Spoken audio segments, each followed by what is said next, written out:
I won't simply repeat Marx as far as I understand it. The discussion tomorrow will be the way I understand why the crisis has occurred, what it is today, what underlies it, and then on Wednesday what we'll try and discuss is what have been the consequences and what are the underlying battles now occurring, like obviously occurring within the bourgeoisie and between the bourgeoisie and the working class. So today then, talking about Marx's theory of crisis.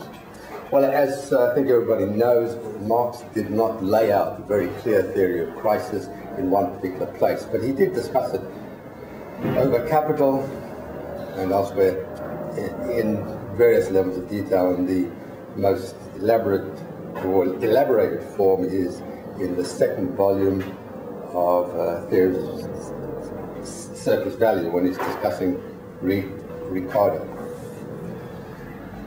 Starters usually come to the viewpoint that Marx didn't say this, that, or the other, really didn't express it, which leaves them an opportunity to actually fill in the holes. But he does say a lot about crisis.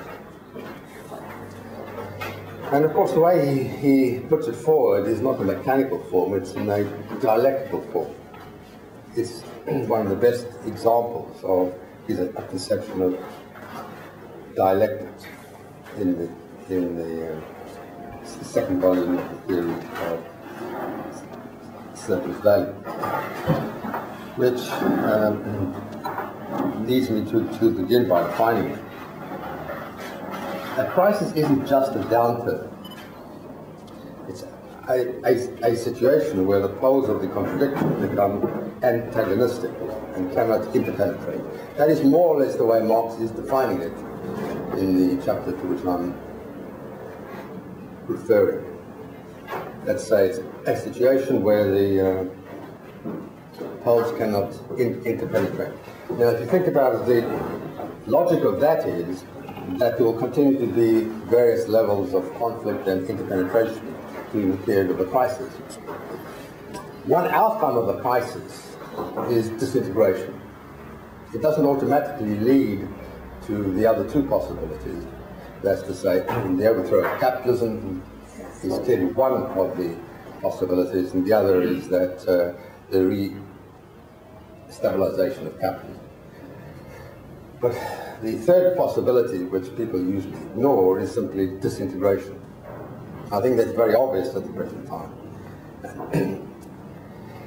Of course, one could talk about an extended crisis, and generally in Stalinist textbooks they talk of the general crisis of capitalism, which is very much part of Stalinist theory. I would rather talk about myself about the decline of capitalism, and in this decline you have aspects of crisis rather than simply a general crisis of capitalism itself. As you can see, there is no generally accepted Marxist theory of crisis. So when we talk about a Marxist theory of crisis, there isn't one Marxist theory of crisis.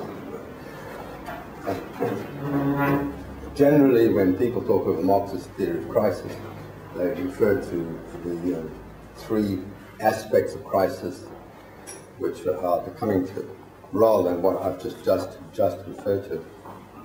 So what I've done is make a distinction between decline and crisis itself. But decline has to be part of a more general understanding of crisis at the present time. One separated out, as it were. So, what I've been saying is there is, as it were, a classical theory of crisis, to the extent that there is such a theory. And then one can't simply apply it to the present day without considering the changes in capitalism itself. And so therefore the nature of crisis itself must be affected, changed, turned into something else through the fact that capitalism itself is in decline. Or if you want, the way I certainly see it, it's in decline and in a transition period.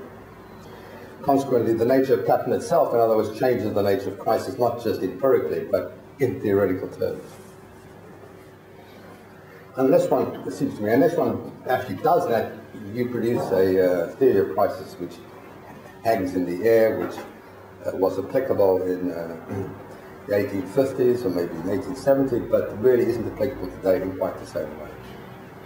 I'm saying this because what is actually being written on the present crisis isn't very good, and it rather refers much more to the classical theory than to anything else. That's above all true of what seems to be the most popular theory at the present moment, the theory of the decline in the rate of profit. I don't have much sympathy myself with that as a cause of the present crisis, but I'll be going into it. Anyway, the point I'm stressing here is the importance of being able to update Marxist theory. That's what it boils down to, and that in fact Marxist theory hasn't been updated in that way unless one adopts Stalinist theory, which is clearly wrong. I think you can distinguish four forms effectively. First, there's the way I've defined crisis, which is really a crisis of the system itself, which then is threatened with overthrow. Now, of course, unless there is such a possibility of overthrow, you can't talk of a crisis. Why is it a crisis?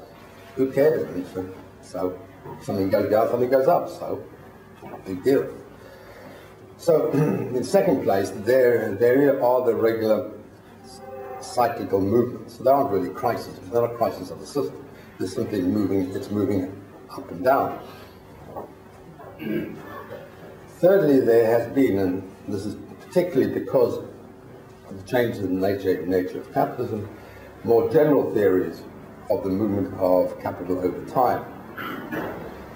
And they provide a base for understanding crisis. In particular, there's Trotsky's theory of the long way. I mean, one really has to come to grips with what Trotsky was saying there. It isn't only what Trotsky is saying in itself, but the fact that he's putting forward such a theory, and other people have put forward things in parallel which arise from the same basis. That's to say, you have to understand the crises in particular times over time. And fourthly, as I've said, there are crises induced through the decline of capitalism itself. The decline I define as a situation in capitalism where there's increasing difficulty in finding forms of mediation. The logic, of course, is that if the forms of mediation become more and more difficult, either the system itself is overthrown or it does disintegrate. So that merges with the theory of crisis. Crisis itself, it has a series of stages, which we've witnessed, I think, at the present time, effectively two. First, there is First, there is a trigger.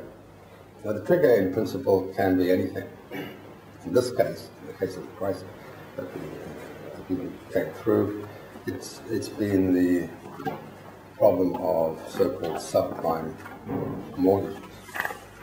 So that's a trigger. It isn't the immediate cause, or it isn't it isn't an underlying cause. Then there are the underlying causes themselves, which have always been described in terms of the declining rate of profit, underconsumption, and disproportionality. And then, of course, there's the end phase, which is invariably elongated for a longer or shorter time through the use of credit. But today, credit, of course, is subsumed under the title of finance capital. And today, because of finance capital, there has been a long first stage of finance capital being itself in crisis. Well, it's inherent in capitalism that it will have a problem in accumulation. As you know, capital Marx talks of accumulate, that is the law of Moses and his prophets. Accumulation must proceed to the point where it over-accumulates. It's simply in the nature of capitalism, assuming that you have classical capitalism, that it will accumulate to a point where you have